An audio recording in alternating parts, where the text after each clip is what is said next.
حضرت علی نے فرمایا، لوگ تمہاری عقل سے تمہاری شخصیت کا وزن کرتے ہیں، لہذا تم اپنی عقل کا وزن اپنے علم سے بڑھاؤ۔ جب ہر طرف سے مشکلات گھیر لے اور کوئی راستہ دکھائی نہ دے، سمجھ لینا کہ اللہ سے مانگنے کا وقت آ گیا ہے، اور اس وقت اللہ کی طرف سے کوئی دعا رد نہیں کی جاتی۔ کبھی بھی کامیابی کو دماغ میں اور ناکامی کو دل میں جگہ نہ دینا، کیونکہ کامیابی دماغ میں تکبر اور ناکامی دل میں مایوسی پیدا کرتی ہے۔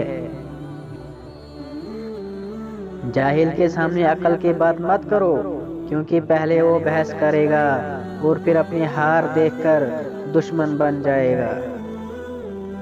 حضرت علی نے فرمایا، علم کو بیان کرنے والے تو بہت ہے، مگر اس پر عمل کرنے والے تھوڑے۔ کسی کمزور کے خلاف کسی طاقتور کی مدد نہ کرو۔ حضرت علی نے فرمایا، معاف کرنا سب سے زیادہ اسے زیب دیتا ہے جو سزا دینے پر قادر ہو۔ حضرت علی نے فرمایا، 3 رشتے بے نقاب ہو جاتے ہیں: بڑھاپے میں اولاد، مصیبت میں دوست، اور غربت میں بیوی۔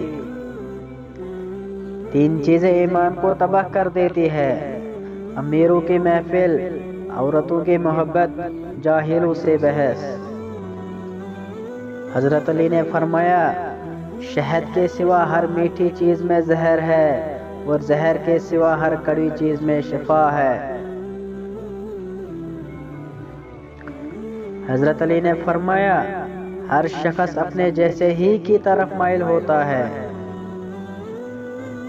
سب سے زیادہ قابل نفرت وہ شخص ہے جو لوگوں میں عیب تلاش کرتا ہے۔